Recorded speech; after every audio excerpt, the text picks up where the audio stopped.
nkhani zina ukazimva munthu nkuzifunsa wekha mafunso kuti koma zimenezi zikuchitikadi dziko lomwe lino, ena mwina mpaka kuganiza kuti ndi za m'mafilimu.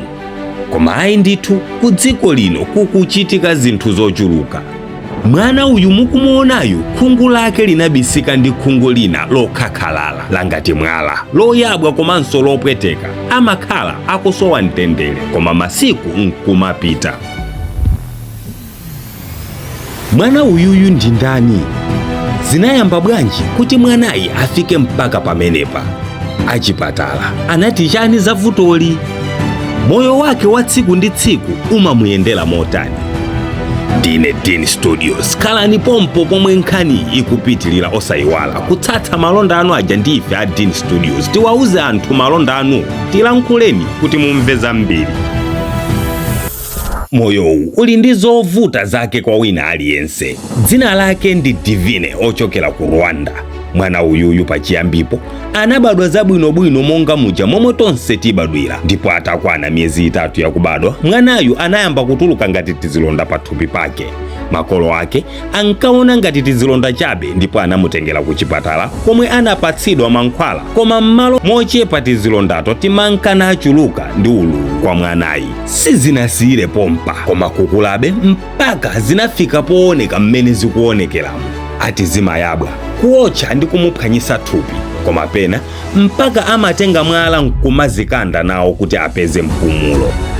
Ayesa naye kupita naye kuzipatala kwawoko zosiyanasiyana, koma ndi mmene akuonekera mube sizinasinthe kanthu. Makolo ake amwanayu ndi anthu oti sakanatha kumutengera kuzipatala zikuluzikulu za mtawuni komanso kunja. Pachifukwa ichi mwanayu wakhala ali chonchi kwa nthawi yayitali, ndipo mpaka ali ndi zaka 15 zakubadwa. Mtsikanayu amapita ku sukulu kutali ndi komwe amakhala, kamba kuti pang'ono pokha adziwe kulemba ndi kuwerenga. Anzake amakhala akumunena ndi kumupatsa mayina osiyanasiyana kamba kamene amaonekera, ndipo amamutsala kwambiri chifukwa izizi anatulukazi zimatulukanso kafungo kosakhala kabwino. Makolo ake ati amaopa kukhala ndi mwana wina kamba koopa kuti mwina yonso azabwera ndi vutoli. Makolo ake anapita kukapempha ku sukulu kokuti aziyesesa kumuphunzitsa payekha, kamba kuti zinthu izizi anatuluka zinatsekanso kukhutu koteno kumvesesa kumamvutirapo. Nthawi zambiri amakhala atakhala yekha khuma kamba kosowa nzake oti mwina kucheza naye. Pachifukwa ichi makolo ake amatha kumamutuma tintchito tina ndi tina tapakhomopo, monga kukatunga madzi kuti mwina asamakhale osungulumwa nthawi zambiri. Moyo wake wa tsiku ndi tsiku siwokondwa mmene mwana amakondwera kamba kavuto ilili lomwe linatsekereza chisangalalo chake cha Divine.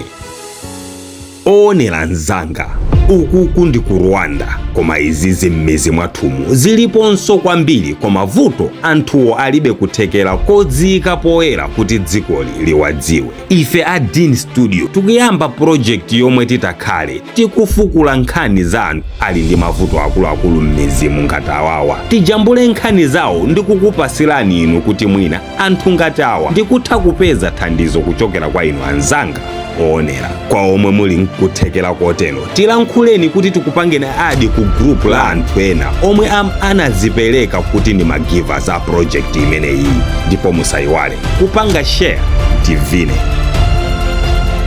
Mukusausika ndi matenda mthupi mwanu, maasas, kuotcha mapazi, simukubereka, mumagwa khunyu, matenda opatsirana pabedi, BP, sugar, zokandakanda ndi zina zambiri. Kulitu dokotala mbambande yemwe amakuchizani kuchokera m'mahebo achikuda. Amathandiza matenda osiyanasiyana malinga ndi mmene inu mukumvera. Iwowa amathandiza komanso kutumiza mankhwala dera lina lililonse komanso m'mayiko osiyanasiyana. Musazengereze, ayimbireni pa 09200995383 akuyankheni mafunso omwe inu muli nawo.